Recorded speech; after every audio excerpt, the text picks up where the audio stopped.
Hi, everyone. We are back for another really great interview. I'm really excited to have Andy here. I met Andy first through the carbon literacy training and have just heard so many rave reviews because I've been following the newsletter and work that they put out online. And he's the head of Transparency Times. So I think it's a really great organization, Andy. You're doing so much work to highlight so many issues within our financial system and hopefully inspire change. So that's why we're here, to learn from you. Thank you so much. I'm truly privileged to be with you in this meeting today. That there's nothing more exciting than working with the younger generation, because the younger generation have got a chance to correct the many mistakes that my generation and former generations have made. I do have some slides, and I'm going to suggest that we circulate the slides, if that's okay, Stephen, later, because your colleagues can potentially have some useful resources from within them, if that is okay. So I'm going to work my way through. We're calling this Time for Transparency. We really do believe that transparency is incredibly important. Transparency drives greater truthfulness, and greater truthfulness drives in turn greater trustworthiness. And we are living in a time where there is very little to trust in the financial system. So this is Transparency Task Force for oikos. The agenda, I'm going to be getting through the first 4 sections as quickly as I can, because I want to really spend more time on the discussion and the comments and questions if possible. So I'll be talking about myself and the Transparency Task Force. As I say in the slide here, I'll be going through that quite fast. See the slides later. I'll be talking about the importance of living with purpose. I really do believe this to be important, living with purpose. I'll also talk about why sustainability is so important from my personal point of view. I'll then be spending some time on the resources available to you that are available either through or in consequence of the Transparency Task Force. There's then a few slides about some further food for thought, taking some inspiration from people I very much admire. And then, as I say, we'll get to some comments and questions after that. So, as quickly as possible, what is the Transparency Task Force? We are what's called in the UK, based in the UK, a certified social enterprise. That simply means that we exist to make an impact, not to make a profit. So we are a civil society organisation, we're a campaign organisation, an NGO, we're a not-for-profit. We're fast growing. We've been growing at roughly 20% a year. Since the 6th of May 2015, when I created the Transparency Task Force. We have over 300 what we call ambassadors in 22 countries around the world. Our ambassadors are those people who are strongly aligned with our work and are very extensively engaged with it. But in addition to our ambassadors, we have well over 5,000 members around the world who receive our communication, who come to our events, etc. We run 24 groups. You can think of the Transparency Task Force as a cluster, a gathering of 24 groups, each group with a particular reason for existence. And one of them is called Pisces. I'll be talking about Pisces a little bit later because it is very relevant to the work of Oikos International. Our mission, as you can see, is to promote ongoing reform of the financial sector so that it serves society better. What do we actually do? I'm laughing because we do lots. I'm continuously being told that we do too much by all kinds of people, and including my colleagues, my staff. We really do too much. We need to slow down. We run and publish the Transparency Times, which is the newsletter that Stephen spoke about so kindly earlier. We run loads and loads of events, sometimes 1 or 2 a week. We respond to consultations. That's where the government or the regulators reach out for an opinion about something, and we're not shy to hold back on our opinion, and our opinions are normally quite progressive and quite radical and quite hard-hitting. Our approach is to be highly collaborative. We're always seeking to form partnerships and alliances and finding ways to work together with other like-minded organizations. And I can honestly tell you, folks, the most exciting conversation I've had all year is when Stephen and I had our very first conversation a few weeks ago. It was like, it was like meeting a kindred spirit. And I firmly believe that Oikos International is doing profoundly important work that we are really pleased to try and support in any way, in any way we can. We do work with Parliament, we campaign in the media, we've written a book, we produce discussion papers, and we sometimes appear on TV. And I'm very proud to tell you that on Tuesday next week at 9 o'clock UK time, there's a BBC Panorama documentary, which I understand is going to feature the work of the Transparency Task Force. We're very proud about that. It's to do with one of the investment scandal cases where the regulators have let people down. Okay, we also run a rally. We ran our first ever rally. That's a demonstration, I guess you'd call it, a rally, the Rally for Better Financial Regulation. It's all about the need to reform the financial system. And within that thinking, there were some sustainability messages as well, which would be relevant to your organization. We run what is called in the UK an APPG. That stands for an all-party parliamentary group. That's where a group of politicians, despite their political differences, decide to work together on a common cause. And this particular one is called the All-Party Parliamentary Group on Personal Banking and Fairer Financial Services. We're really, really quite proud of that. We run the advisory group for Violation Tracker UK, which I'll be talking about more extensively later. We're extremely proud to be involved with Violation Tracker UK. Everything we do is done for a reason. It's not done because we like talking about it. It's done because we believe we can affect real change. And our strategy for driving change, as you can see on the slide, is to bring together the thinking of two groups of people. On one hand, there are those that we characterize as having a sense of passion and purpose for the change that we want to see. And the other group are those that we characterize as having the power and the position to make change possible. And that's a very important group of people. They're made up of the policymakers, the regulators, and of course the politicians, the parliamentarians. So the Transparency Task Force is all about finding ways to get our progressive thinking to impact positively the thinking of the people with power. We have no power, but we have got influence. And we believe people power has more influence than most people realize. The importance of living life with purpose. I really wish I had 10, 15, 20 minutes to talk about this one topic, but I haven't. A point that came up when Stephen and I first spoke was this quotation from Mark Twain. The two most important days in your life are the day you are born and the day you discover why. Let me go over that again, because I really find that powerful. The two most important days in your life are the day you are born and the day you discover why.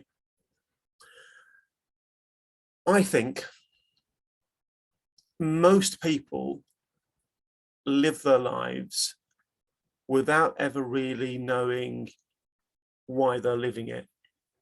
And I'm not criticizing that, I'm not judging that, I'm simply stating that I think a lot of people live their lives without engaging with their true purpose. Obviously, everybody has a family. I'm not talking about family and your personal life things, which of course are equally important, if not more so naturally. But I'm talking about in terms of work.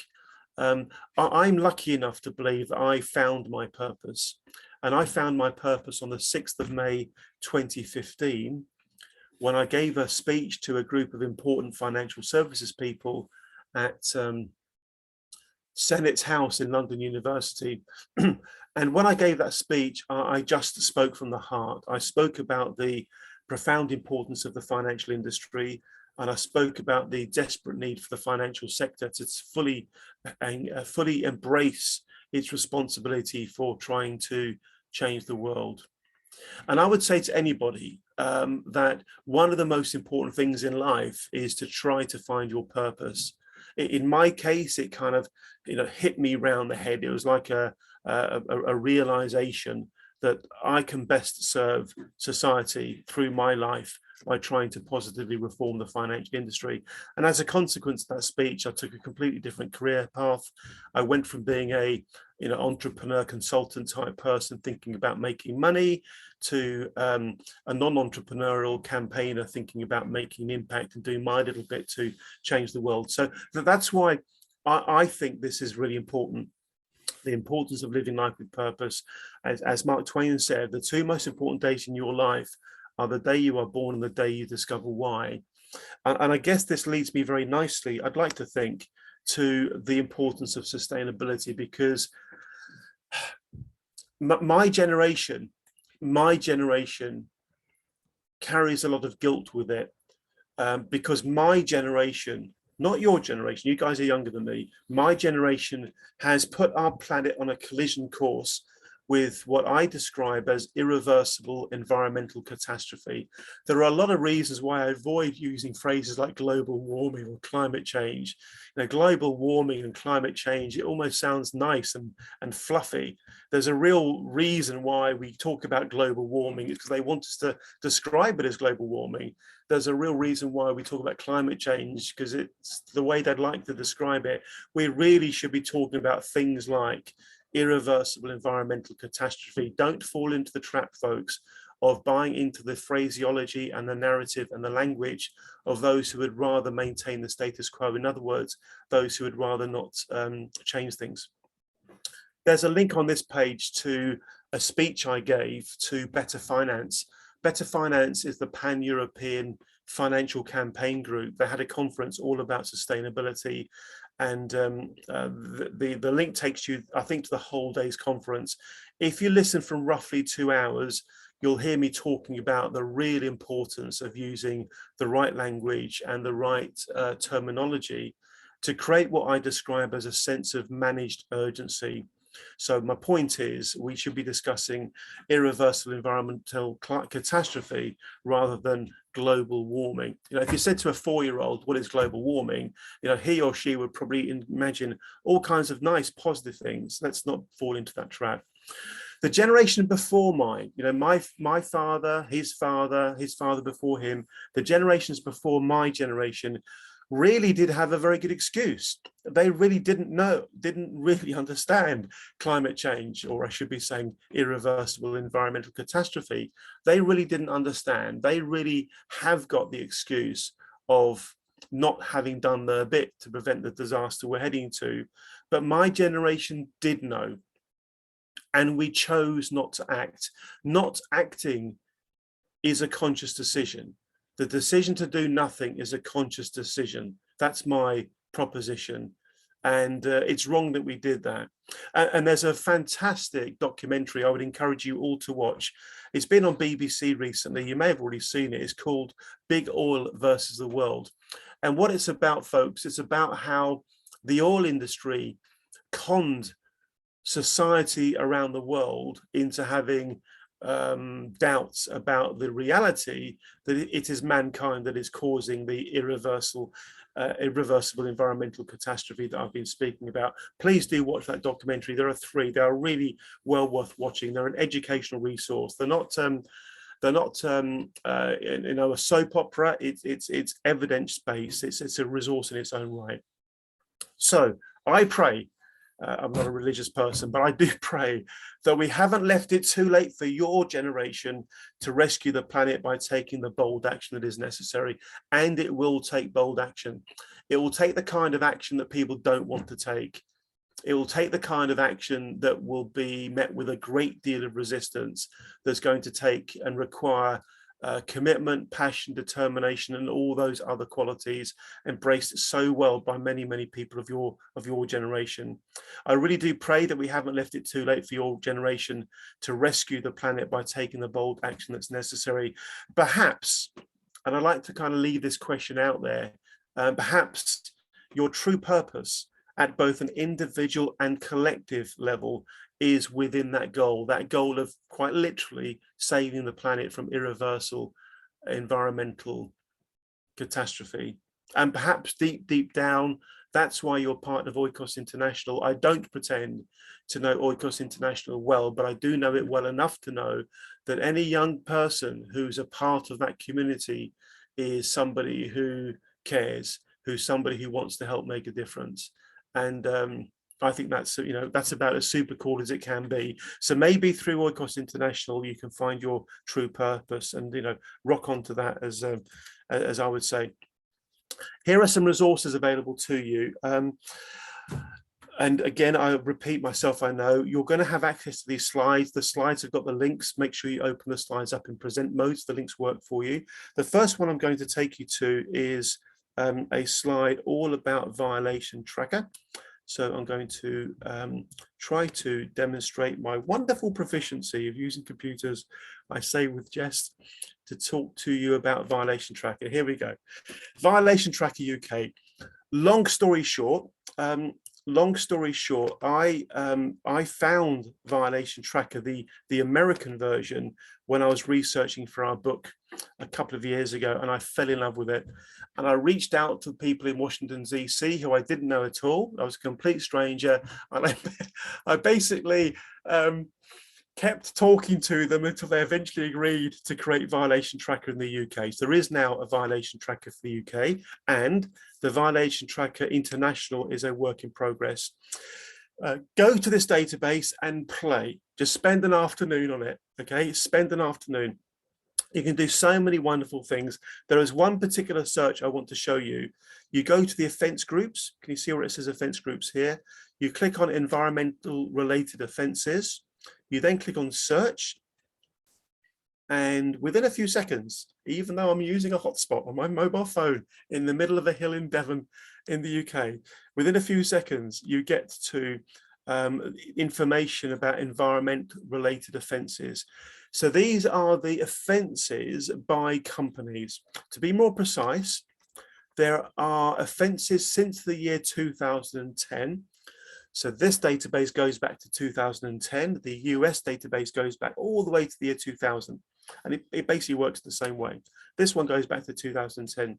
A total amount of fines of 318,891,287 cases of environmental infringements. A total of 6,012 cases. And the first bit of information you get is the top 10 parent companies. Southern Water, the company that runs the water supply in the UK, in the south of the UK. Southern Water is the worst offending. It's behaved so badly that it's had £93,464,000 worth of fines, 66 cases. Then Flybe, the airline, then Monarch Airlines, then Thomas Cook Airlines, then another water company, Thames Water, then another water company, Severn Trent, etc., etc., etc. Tesco, one of our most famous supermarkets in the UK, is also in the top 10. If you then scroll down the page, you get the individual fines according to the size of the fine. So the worst offending fines are at the top.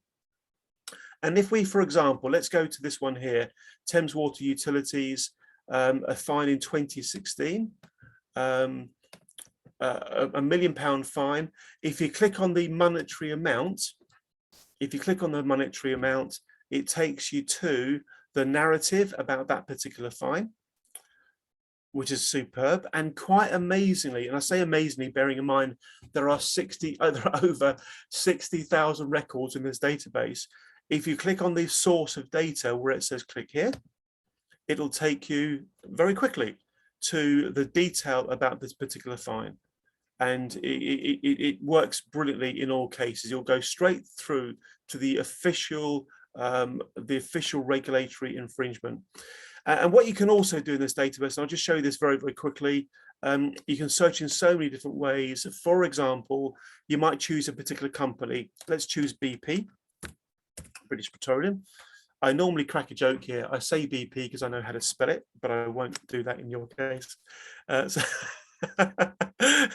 you guys are cringing. I know my jokes are bad, really bad. So BP because I know how to spell it. We click on search and it'll give you these specific infringements by BP, going back years and years and years and years. So let's imagine, folks, let's imagine you're doing some research, you're writing an academic paper for your university or whatever you're doing, and you're deciding to do some research on a particular company.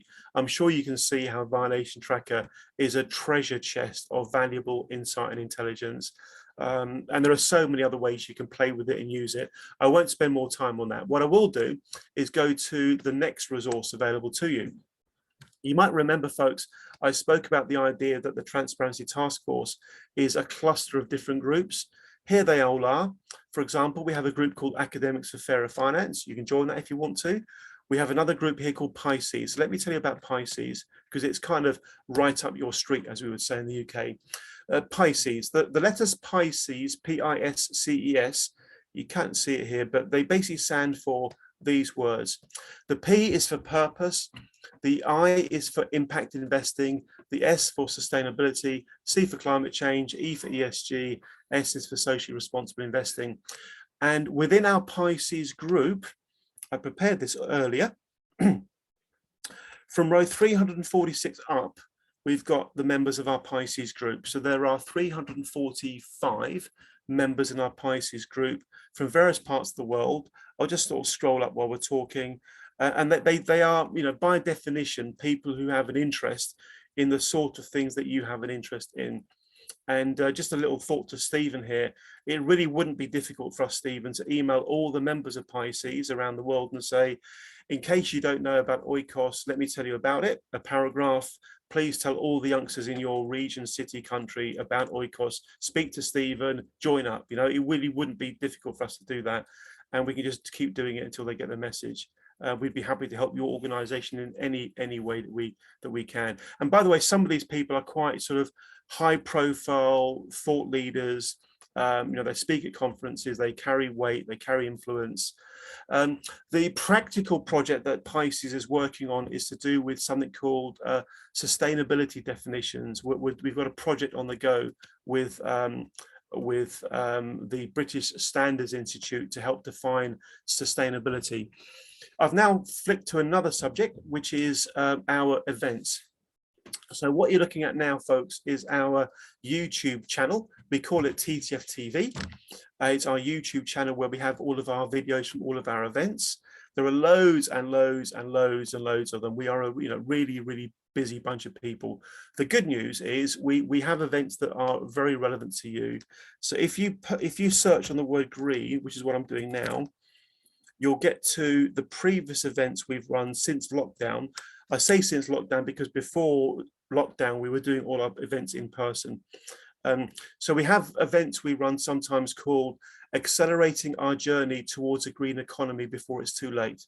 So if you want to, you can go and watch those events. You'll pick up really good thought leadership from all kinds of interesting people.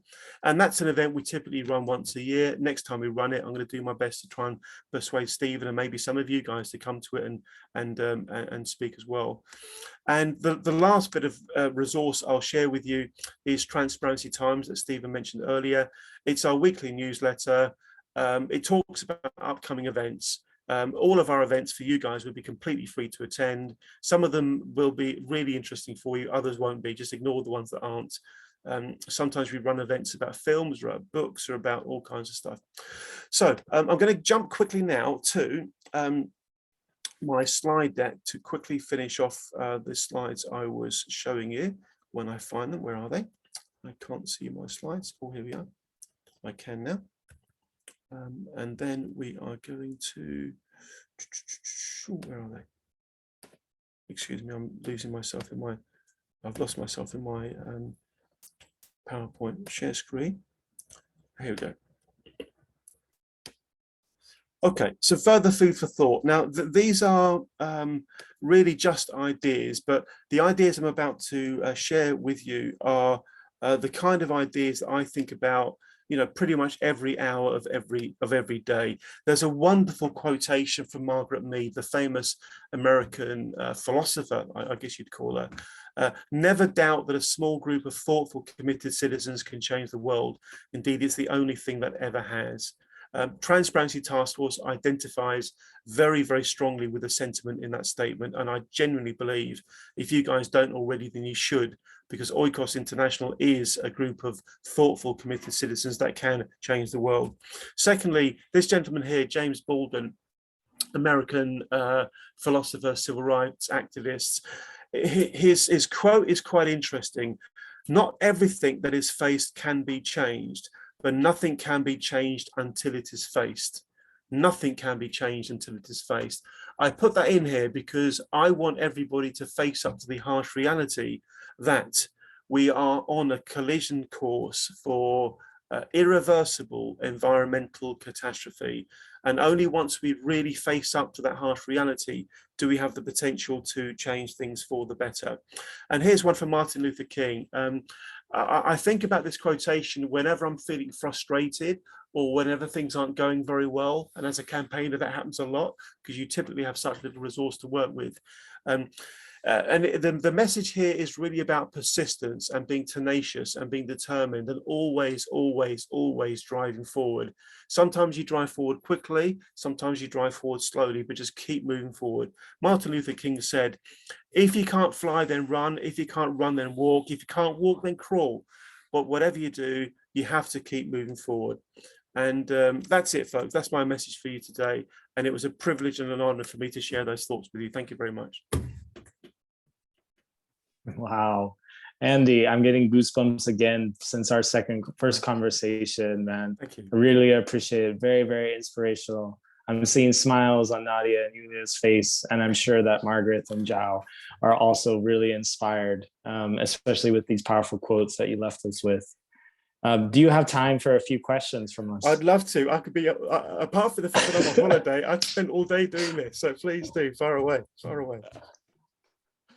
All right, we're not going to take too long because we do want to let you get to holiday. We need to get back to the Oikos camp, but yeah. Nadia had a really good question, I think. Let me hand it to her. Sure. Hiya, I just want to say thank you so much for that talk. I mean, it's so refreshing to hear you speak so openly. Wow, thank you. My question was, what specifically does financial reform look like to you, and how do you want to achieve it? Okay, wonderful. I could talk about so many different topics, but I'm going to home in on one topic. Okay, one topic. It's like the apex issue. We want transparency on all kinds of things. We want, in particular, transparency on investment holdings. We want people who are investing into, let's say, their pension fund to know where their pension fund is investing, so they can easily decide whether they're happy with that or not. You know, are they investing in industries that are dependent on fossil fuels? Now, we know that if people know that their investments are going into areas they don't like, they will pull out those investments. They'll put it somewhere else. It's a really competitive market. Now, interestingly, there are some countries, for example, Australia, where by law, the investment companies have to tell the investors where their money is being invested. It's actually pretty obvious, isn't it? You know, you'd expect people to know where their money is being invested. But in the UK, it's not the case. In the US, it's not the case. In most parts of Europe, it's not the case. So that's the kind of reform that we would want to work with everybody to try to achieve. Thank you. Welcome. You have very good English, by the way. I'm joking. I'm from the UK. I know, I'm joking. I'm joking. Yeah, Nadia is our St. Andrew's chapter representative. Oh wow, yeah. Fantastic. Yeah. Margaret and Yulia, would you like to jump in? Margaret, you want to go first if you have? Yes, thank you for the presentation. It was really inspiring.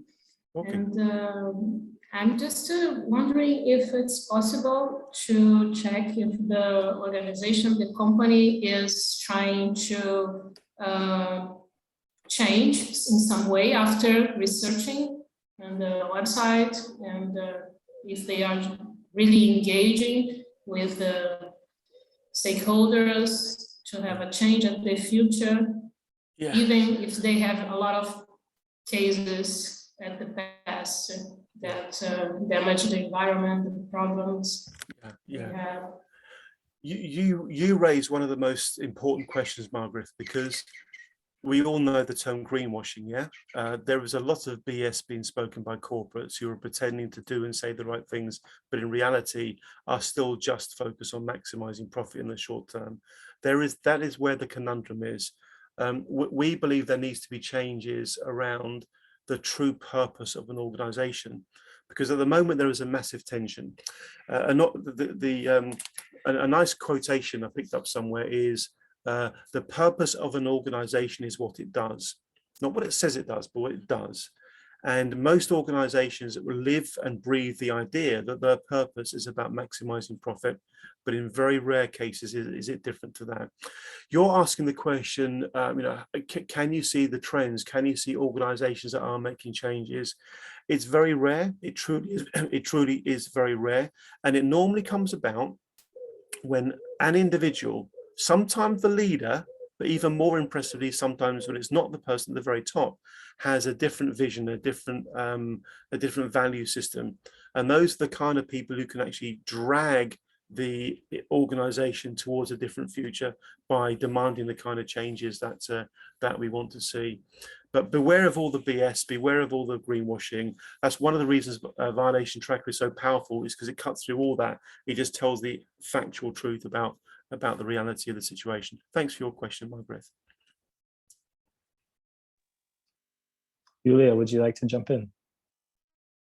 I would like to know what other regulations that governments can put on the market so the financial situation can be better other than transparency. Maybe redistribution of the wealth. Yes, thank you. We want, there's one other massive change that would transform the way organizations work, and that is what we would refer to as independent audits. So the audit profession, the big four are PricewaterhouseCoopers, Deloitte, KPMG, etc. I've forgotten one, Ernst & Young, forgive me. Those big audit firms are in a really powerful position to influence the way organizations behave positively, because they are auditing them. The problem we have at the moment is the audit company is the client of the company hiring them. So, for example, BP hire their auditors. It is like walking onto a football pitch to play a game of football and have it being your referee. Nobody would accept that. It would be nonsense. But that's how it works at the moment. Now, in Europe, a few years ago,